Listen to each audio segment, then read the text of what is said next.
ગુજરાતી બાળ વાર્તાઓ.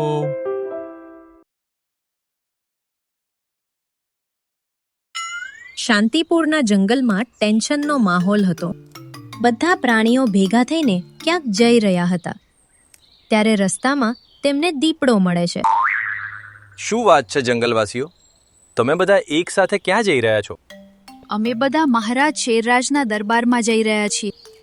કેમ ભાઈ, એક સાથે આમ મોરચો લઈને મહારાજ શેરરાજના દરબારમાં જવાની કેમ જરૂર પડી? અરે ભાઈ, શું તને નથી ખબર કે આપણા મહારાજ શેરરાજ ખૂબ જ બીમાર છે અને અમે તેની તબિયત પૂછવા જઈ રહ્યા છીએ. શું આપણા મહારાજ શેરરાજ બીમાર છે? મને તો બિલકુલ આઈડિયા નથી તેનો. ચાલો, હું પણ તમારી સાથે આવીશ. બધા પ્રાણીઓ તેમના જંગલના રાજા શેરરાજના દરબારમાં પહોંચે છે, જ્યાં બીમાર શેરરાજ તેની ગુફાની બહાર જમીન પર સૂતો હતો. જ્યારે તેનો મંત્રી હાથી કાકા નજીકમાં ઊભા હતા અને તેને જોઈ રહ્યા હતા. અરે હાથી કાકા, મહારાજ શેરરાજની તબિયત હવે કેવી છે? મહારાજની હાલત ખૂબ જ ખરાબ છે. મહારાજ શેરરાજનું સ્વસ્થ થવું ખૂબ જ મહત્વપૂર્ણ છે. અચાનક મહારાજ શેરરાજને જોરદાર ખાંસી આવવા લાગી અને અચાનક તેનું મૃત્યુ થયું. આ જોઈને જંગલના બધા રહેવાસીઓ દુઃખી થઈ ગયા. અરે મહારાજ શેરરાજ હવે આપણા વચ્ચે રહ્યા નથી. જંગલના મહારાજ શેરરાજની અચાનક બીમારીથી જંગલના બધા પ્રાણીઓ ખૂબ જ પરેશાન થઈ ગયા હતા. તેમના મૃત્યુના થોડા દિવસો પછી બધા જંગલના પ્રાણીઓ સાથે બેસીને ચર્ચા કરી રહ્યા હતા. પછી હાથી કહે છે, જંગલવાસીઓ, મહારાજ શેરરાજ હવે નથી રહ્યા. હવે આપણે કોઈને આપણા જંગલનો રાજા નિયુક્ત કરવો જોઈએ. હું શેરરજનો મંત્રી હતો. તેને મને આ ડ્યુટી સોંપી હતી કે તેમના મૃત્યુ પછી હું જંગલમાં નવો રાજા જાહેર કરું. તમને બધાને શું લાગે છે કે આપણે એક નવો રાજા નિયુક્ત કરવો જોઈએ કે નહીં? હા, વાત તો સાચી છે. હાથી કાકા, પણ આપણે કોને નવો રાજા નિયુક્ત કરીશું? આપણે એવી વ્યક્તિને નિયુક્ત કરીશું જે મહારાજ શેરરાજની જેમ જંગલમાં યોગ્ય નિર્ણયો લઈ શકે અને બધા ન્યાયીઓને ન્યાય આપી શકે. પણ હાથી કાકા, શું તમે જંગલમાં કોઈ એવું પ્રાણી જોયું છે જે મહારાજ શેરરાજનું સ્થાન લઈ શકે? ના, પણ આપણે એવું પ્રાણી શોધવું જોઈએ જે ખરેખર ન્યાયી હોય અને ન્યાય આપનાર હોય. અને પછી આપણે તેને આપણા જંગલનો રાજા જાહેર કરીશું. પણ આપણને આવું પ્રાણી ક્યાં મળશે? રીંછભાઈ, આપણે જંગલમાં ચૂંટણી કરીશું અને ચૂંટણી દ્વારા જ આપણને શેરરાજ જેવો શક્તિશાળી રાજા મળશે. તો મને કહો ભાઈઓ, શું તમે બધા ચૂંટણી માટે તૈયાર છો? હા હા, અમે બધા તૈયાર છીએ. હા હા, અમે બધા તૈયાર છીએ. હા હા, અમે બધા તૈયાર છીએ. હા હા, અમે બધા તૈયાર છીએ. તો હવે જે લોકો ચૂંટણીમાં ઊભા રહેવા માંગતા હોય તે લોકો વિચારીને કાલે સવારે અહીંયા જ આવજો અને સાથે સાથે તે કેમ રાજા બની શકે આ જંગલનો તેનું રીઝન પણ કહેવાનું રહેશે.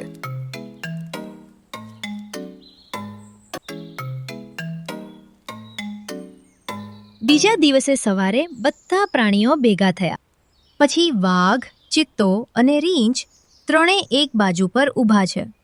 એ ત્રણેય જંગલનો રાજા બનવા માંગે છે. હું ફક્ત શક્તિશાળી જ નહીં, પણ રાજાની પ્રજાતિનો પણ છું. એટલા માટે મને જંગલનો રાજા બનાવવો જોઈએ. હું બધામાં સૌથી મજબૂત અને ચાલાક છું. હું જંગલ પંચાયતને વિનંતી કરું છું કે મને આ જંગલનો રાજા જાહેર કરે.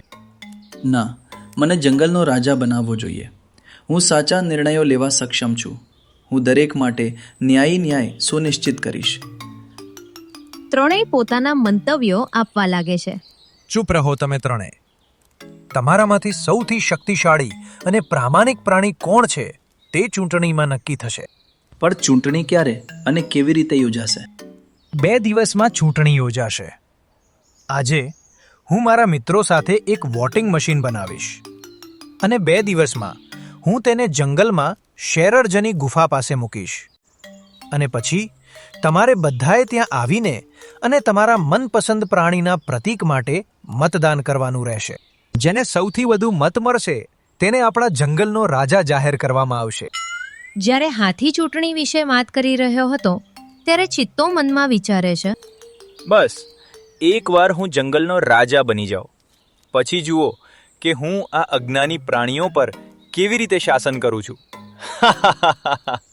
આખા જંગલને શાકાહારીમાંથી માંસાહારી બનાવી દઈશ અને બધાનો શિકાર કરીશ.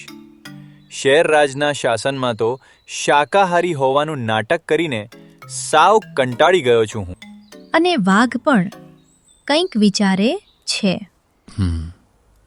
હું જંગલનો રાજા બનીશ અને જે દિવસે હું રાજા બનીશ એ દિવસથી હું બધાને મારા નોકર બનાવીશ.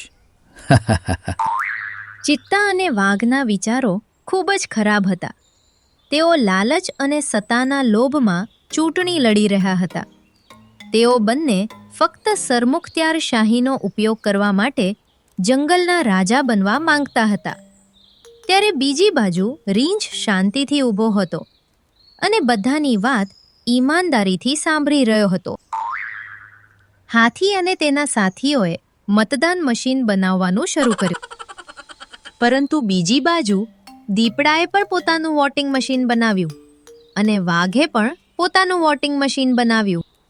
હવે મેં બનાવેલા આ વોટિંગ મશીનથી હું સરળતાથી ચૂંટણી જીતીશ. મેં મશીન એવી રીતે સેટ કર્યું છે કે તમે ગમે તે બટન દબાવો, મને જ વોટ મળશે. હવે મને રાજા બનતા કોઈ રોકી શકશે નહીં.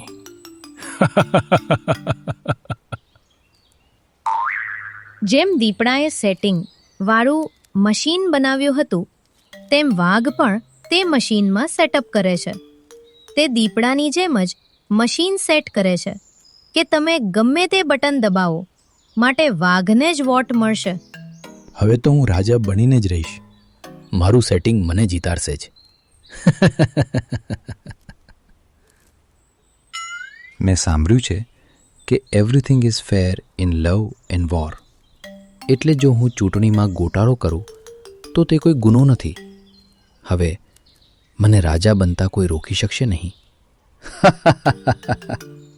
બીજા દિવસે રાત્રે હાથી શેરરાજની ગુફા પાસે આવે છે અને તેણે બનાવેલ મતદાન મશીન એક ટેબલ પર મૂકીને જતો રહે છે. મધ્યરાત્રિએ દીપડો ચોરી છુપીથી પોતાનું વોટિંગ મશીન લઈને ત્યાં જાય છે. અચ્છા, તો આ તે મશીન છે. હવે હું આ મતદાન મશીન લઈ લઉં અને મારું મશીન અહીં ગોઠવી દઉં. એટલે કાલે જંગલવાસીઓ ગમે તે બટન દબાવતા હોય, મત મને જ મળશે અને હું જ આ જંગલનો રાજા બનીશ. દીપડો હાથીનું વોટિંગ મશીન કાઢી નાખે છે અને પોતાનું મશીન ગોઠવે છે અને ચાલ્યો જાય છે. થોડીવાર પછી વાઘ પણ ચોરી છુપીથી આવે છે, દીપડાનું વોટિંગ મશીન કાઢી નાખે છે અને પોતાનું મશીન ગોઠવે છે અને દીપડાનું વોટિંગ મશીન પોતાની સાથે લઈ જાય છે.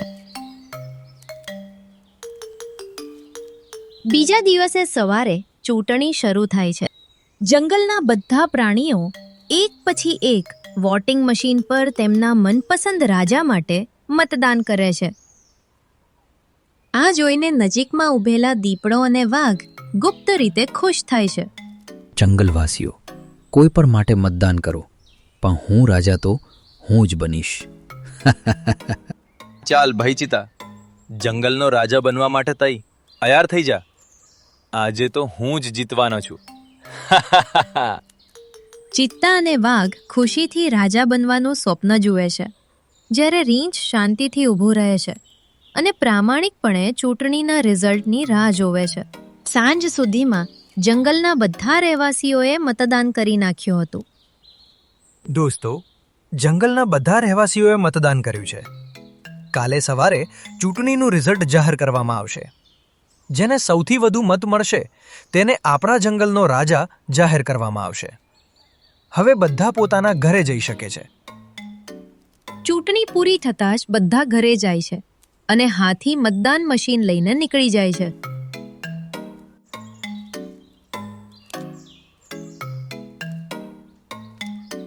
બીજા દિવસે સવારે હાથી અને તેના સાથીઓ સાથે મશીનમાં મત ગણી રહ્યો છે. જંગલના બધા પ્રાણીઓ રિઝલ્ટની વેટ કરી રહ્યા છે. ગણતરી પૂર્ણ થયા પછી હાથી કહે છે, જંગલવાસીઓ, અમે મત ગણી લીધા છે. રીંછભાઈને સૌથી વધુ મત મળ્યા છે. આજથી ભાઈ રીંછ આપણા જંગલનો નવો રાજા છે. આ સાંભળીને બધા ખુશ થાય છે, પણ વાઘ અને દીપડો મૂંઝાઈ જાય છે. રીંછ ચૂંટણી જીતી ગયો? આ કેવી રીતે પોસિબલ થઈ શકે? કેમ? શું થયું વાઘભાઈ? રીંછ રાજા કેવી રીતે બની શકે? મને સૌથી વધુ મત મળવા જોઈતા હતા, તો પછી આ રીંછને સૌથી વધુ મત કેવી રીતે મળ્યા? દીપડાભાઈ, જેને સૌથી વધારે વોટ મળ્યા છે એ રીંછભાઈ છે. અરે, એ થઈ જ ના શકે. રીંછને સૌથી વધારે વોટ મળી જ ના શકે. હા, સૌથી વધારે વોટ મને મળવા જોઈતા હતા, કારણ કે રાતમાં મેં વોટિંગ મશીન બદલી નાખ્યું હતું અને મારી સેટિંગવાળી મશીન ત્યાં મૂક્યું હતું. સેટિંગવાળું મશીન? તમારો મતલબ શું છે? મેં તે મશીન એવી રીતે સેટ કર્યું હતું કે તમે ગમે તે બટન દબાવો, વોટ મને જ મળશે. એટલા માટે મને જ બધા મત મળવા જોઈતા હતા. ઓય ચેટર, વોટિંગ મશીન તો મેં બદલ્યું હતું. હું રાત્રે ચોરી છુપીથી અંદર ગયો અને મારા પોતાના મશીનને હાથીના મશીન સાથે બદલી નાખ્યું હતું, જેથી મને બધા મત મળી શકે. મેં ખૂબ જ મહેનતથી તે સેટિંગ કર્યું હતું અને મહેનતનું ફળ ખાવા તું તૈયાર થઈ ગયો. દીપડા અને વાઘની વાત સાંભળીને બધા દંગ રહી જાય છે. અચ્છા, તો તમે બંને મતદાન મશીન સાથે છેડછાડ કરી, ખરું ને? આને ગડબડ નહીં, ચાલાકી કહેવાય, હોશિયારી કહેવાય. અરે બાપ રે, બધાની સામે હું આ શું બોલી ગયો? અરે યાર, મારી પણ ચોરી પકડાઈ ગઈ. વાઘ અને દીપડાએ વોટિંગ મશીન સાથે છેડછાડ કરી હતી અને ચૂંટણીમાં છેડછાડ થવાની હતી. હવે બંનેનો ગુનો સામે આવી ચૂક્યો હતો, એટલા માટે હાથી રિઝલ્ટ જાહેર કરે છે. દીપડા અને વાઘ, અમે આ જંગલ માટે એક પ્રામાણિક અને ન્યાયી રાજા શોધી રહ્યા હતા. જ્યારે તમે બંને રાત્રે તમારા મતદાન મશીન બદલ્યા ત્યારે મેં તમને જોઈ લીધા હતા. હું તમારા બંનેના ઈરાદા સમજી ગયો. એટલા માટે તમારા ગયા પછી મેં તમારા વોટિંગ મશીનને મારા પોતાના વોટિંગ મશીનથી બદલી નાખ્યું. અને તે મશીન સંપૂર્ણપણે પ્રામાણિક હતું. હા, અને વોટ જેને આપવામાં આવ્યો એ જ જીત્યા. સમજ્યા તમે બંને? જુઓ, રીંછ ચૂંટણી જીતી ગયો છે અને રીંછ જંગલનું સૌથી ઉમદા અને પ્રામાણિક પ્રાણી છે. તેથી ફક્ત રીંછને જ જંગલનો રાજા બનવાનો અધિકાર છે, તમારા જેવા છેતરપિંડી કરનારા અને અપ્રામાણિક પ્રાણીને નહીં. પછી હાથી રીંછને જંગલનો રાજા જાહેર કરે છે. ભાઈઓ, આપણે પ્રાણીઓ છીએ, માણસો નથી, જે શાસન કરવા માટે કોઈ પણ સ્તર સુધી ઝૂકી જઈશું. રીંછ પ્રામાણિકપણે ચૂંટણી લડ્યું અને જીત્યું. તેથી જ પ્રામાણિકપણે મેં પરિણામ જાહેર કર્યું. રીંછ ચૂંટણી જીતી ગયું અને આજથી રીંછ આપણો રાજા છે. રીંછ રાજા બનતાની સાથે જ હાથીએ કહ્યું, મહારાજ, આપણા જંગલમાં છેતરપિંડી કરનારાઓને જંગલમાંથી કાઢી મૂકવા જોઈએ. હવે તમે આ 2 છેતરપિંડી કરનારાઓને સજા આપો. વાઘ અને દીપડા એ રાજા બનવાના લોભમાં છેતરપિંડી કરી, પણ હું માનું છું કે દરેક વ્યક્તિ ભૂલો કરે છે. તેથી જ એક રાજા તરીકે હું તેમને માફ કરવા માંગુ છું. હું તેમને સુધારવાની તક આપવા માંગુ છું. હું આ બંનેને માફ કરું છું. રાજા રીંછના શબ્દો સાંભળીને દીપડા અને વાઘને ખૂબ પસ્તાવો થાય છે. જુઓ, આને જ પ્રામાણિક રાજા કહેવાય છે. જો તે ઈચ્છેત તો તમને બંનેને જંગલમાંથી કાઢી મૂક્યા હોત, પણ તેણે એવું ન કર્યું. જુઓ, પરફ્યુમની સુગંધ કરતાં પરસેવાની સુગંધ વધુ સારી હોય છે. હું ઈચ્છું છું કે તમે આજથી પ્રામાણિક જીવન જીવો. હા મહારાજ, આજથી અમે આ જંગલનું સન્માન કલંકિત થવા દઈશું નહીં. આખી દુનિયા અમારી પ્રામાણિકતાના શપથ લેશે. અમે તમને વચન આપીએ છીએ. કોઈએ સાચું જ કહ્યું છે કે દુષ્ટતા ક્યારેય જીતી શકતી નથી, અને હજારો દુષ્ટતાઓ વચ્ચે પણ ભલાઈ ક્યારેય તેની ચમક ગુમાવતી નથી. નવા રાજાના ન્યાયને જોઈને જંગલના બધા પ્રાણીઓ ખૂબ જ ખુશ થઈ ગયા અને ખુશીથી સાથે રહેવા લાગ્યા. તમને આ જંગલમાં આવેલી ચૂંટણીની વાર્તા કેવી લાગી? અને આ વાર્તા પરથી આપણે શું શીખ્યા? કોમેન્ટ કરીને જરૂર જણાવજો અને અમારા વિડીયોને લાઈક કરજો અને સબસ્ક્રાઇબ કરવાનું ના ભૂલતા. આવજો. ટાટા. બાળ મિત્રો લાઈક કરવાનું ના ભૂલતા, સબસ્ક્રાઇબ કરો આપણી ચેનલ ગુજરાતી બાળ વાર્તાને અને જુઓ સુંદર મજાની વાર્તાઓ.